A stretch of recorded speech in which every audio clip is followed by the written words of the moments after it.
Assalamu alaikum, boys and girls. I am very happy to be with you in this e-learning platform. I'm hoping you're having a good time with your family, and inshallah, I hope to see you soon. Um, can't wait to be back in school, and inshallah, be able to have our Islamic class live again. And this is a recorded video, as you've seen. I'm going to share my screen and just pull up our log document that we have been working on. I hope you have your package, and I am going to share my screen so you can see our topic. So the last topic that we have been working on was service to humanity. And we have been doing the project wherein we are looking into our last class we were talking about how does our actions, fiqh or the Sharia laws or the Islamic laws that we follow, how does that help humanity? Because everything that we do that Allah subhanahu wa ta'ala has asked us to do also has an effect on humanity. So we were, make sure to finish that Google document that I shared with you last class. So you have to pick each topic. For example, if you say Salat, you need to say how does Salat help not only just you, but humanity. So you've got to think from the humanity point of view. If you were to say fasting, then you have to choose fasting and how does that help? When you fast, how does that help humanity?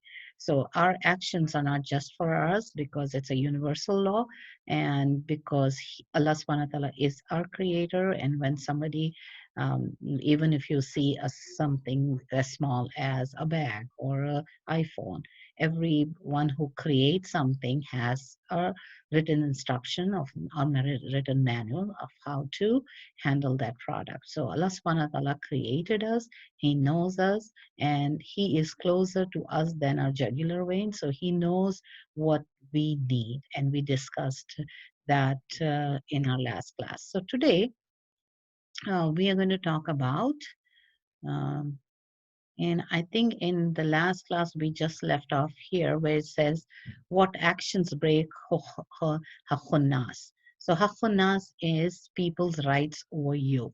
So they have right over you whether they are in front of you or they are behind your back. So if we talk behind their back, it's called ghibat. Or if you are talking, even if it is true and when you're talking behind their back, it's called ghibat. And if it is not true and you're talking behind their back, then it's called tahamat or fitna. So we've talked about that.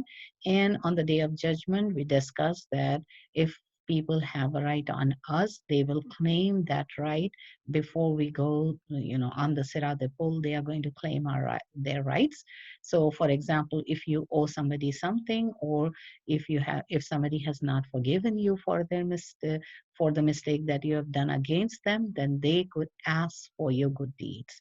So before go passing on the Sirate pole. So this is something that we do not want to do it. Wait till Sirate pole. So we have to make sure if we hurt somebody, we need to clear it here. We need to ask for forgiveness here. And another thing that I wanted to mention here is, say, for example, you have loaned some money from someone and you're not able to repay them back because that person, you don't know where that person lives. They must have moved out of town and it's difficult. You can't find it. What do you do? So that is his right. There is money that, he owes. That person, you have to return that money to that person. So these are some things that you have to uh, think about. And say, for example, you owed some money from someone and that person passed away. So you have to make sure you find their inheritor and then give that money back to that person, maybe a son or a daughter who are living, um, inheritors of that person. Or if you have tried everything and you cannot, then you can give charity in the name of Haqqun Nas, because in their name you can give charity. And we can discuss more in our when we do a one-on-one session. I'll explain more.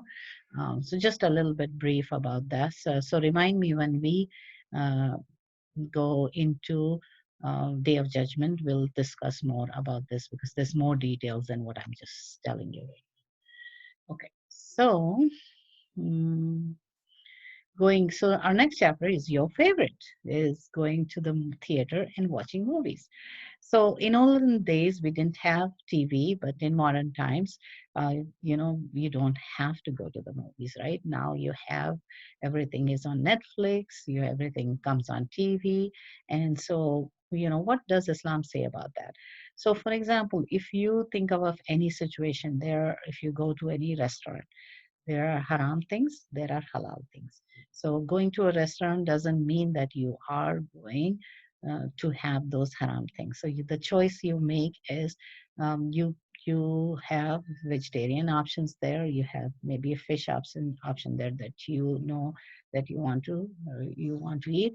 But then that's better if you avoid the places where it's a possibility that they could be using the same spoon to cook your food. So also, if you look at the fire, right? You have fire at home. You can cook food with fire, and you can burn something with fire. It's how you use it.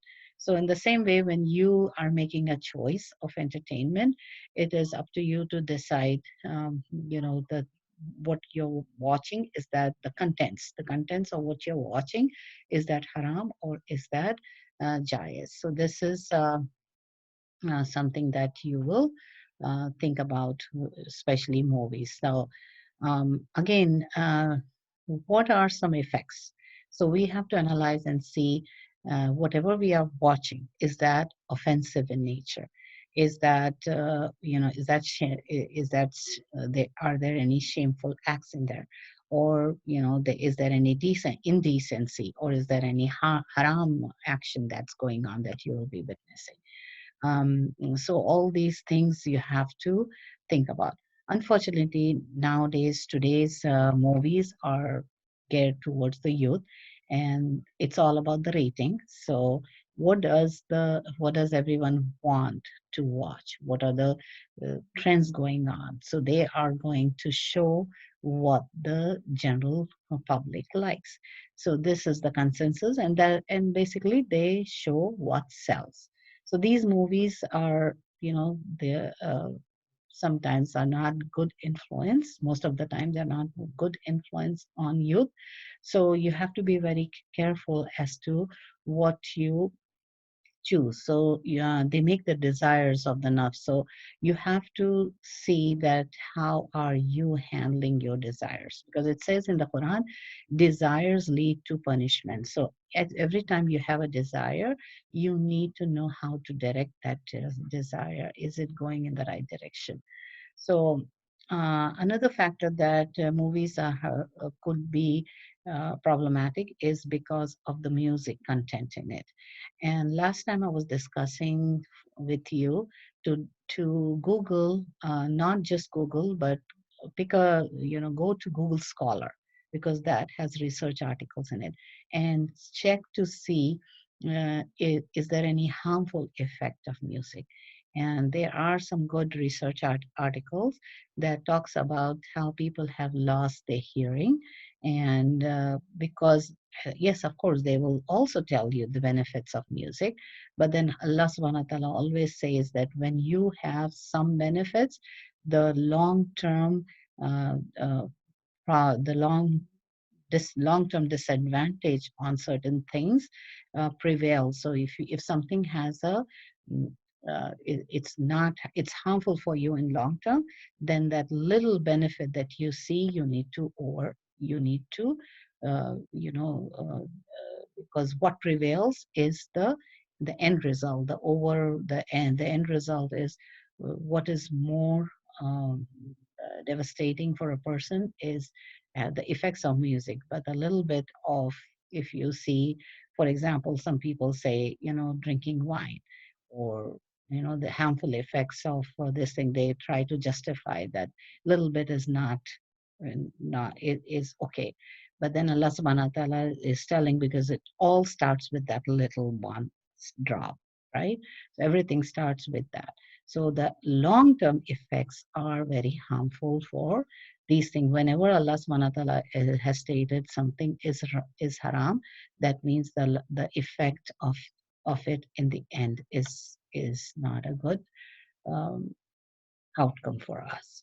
And so you have to watch out. For example, also jokes, right?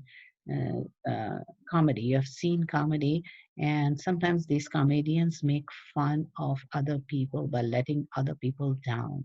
So that's filthy comedy, and where it is degrading someone else.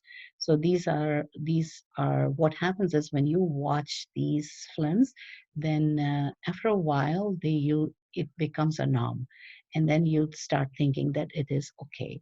And you've heard about the story that when they frogs jump out of water. So when people want to eat frog, what they do is, frogs live in water, so they put the frogs in a pot of water, and they put them under very low heat. So what happens is the frog doesn't even know that it's on a stove, that it's being placed there, and that eventually he'll be boiling it. The frogs are going to be in boiling water. So they put them in very, very low fire, so the frog don't feel it until that starts getting warmer and warmer, and then they lose their capacity to jump at that point. So at that point, then they die in that boiling water. So what happens? The environment, they've been living in that environment, and it starts to seem that okay, until they lose the capacity to even jump. So that example is similar to what happens to us when we start seeing movies, and then we start thinking that this is the norm, and then we it becomes our nature. If you look at certain like your parents, where they grew up, or from their culture, like from India or Africa or Pakistan or um, uh, any other part of the world, so they have certain values that they grew up with, and and our children here are growing up with certain values. So whatever we are in that environment, we start becoming part of that environment. So environment makes you that person. So when you watch things that's not in our culture, in our religion, then you people start adopting those culture, and that could become problematic. So uh, so some of the choices that you have to make is making sure where whatever you watch is decent, and it's going to build your character and not lead you the other way.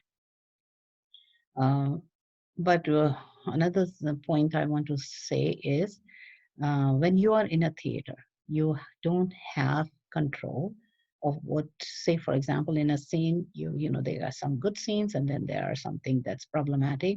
So you're stuck there. You don't have control as to what you cannot switch it off, or you cannot walk away for a little while and then come back again. So that could become unless you are pretty sure that everything that you see is pretty okay. And then Allah subhanahu wa ta'ala is also testing our nafs to see, because our desires lead us to punishment. So how are we controlling our desire? Um, but if you look at it, Allah subhanahu wa ta'ala is not against entertainment. Allah says that we should spend our life in four parts. One portion, one fourth of our time in a day has to be spent in worship of Allah subhanahu wa ta'ala. Uh, Two-third, then the second one for the other part, uh, one fourth of the part has to be working towards your livelihood. For you, it's studying because that's leading up to your livelihood. And then another part is to be with your family. And that's when you go home and spend your time with your family. And the fourth one is halal entertainment. And believe it or not, halal entertainment is very important because because when you have your heart, when you're doing your halal entertainment, it revives all other three parts. So when you are like you're exercising, you feel happy, you need energy to go and do ibadat also. You take care of your health. And halal entertainment is having picnics, you're going with your friends, you're spending time with your cousins and playing a board of game. So all these things count as halal entertainment. So you can create your own entertainment that's halal, and maybe list of entertainments that are halal that you can play with, have spend time with your family. And so and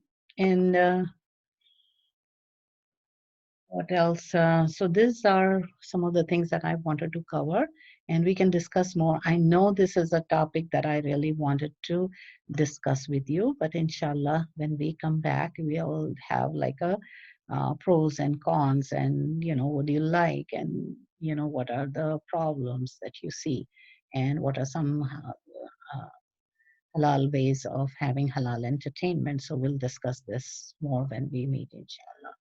So, inshallah, I hope you have a very good spring break, and work on your package. Keep working on your akhlaq package because there's a lot of activities after that that you have to finish. Don't wait to finish on a last day because there's a lot of pages. There's 41 pages in this whole package, and we've been covering each chapter, each class. And inshallah, this package is due on March 31st. So hopefully you will work a few pages at a time. Okay? Thank you. And inshallah, we shall see each other very soon after spring break. Fi amanillah.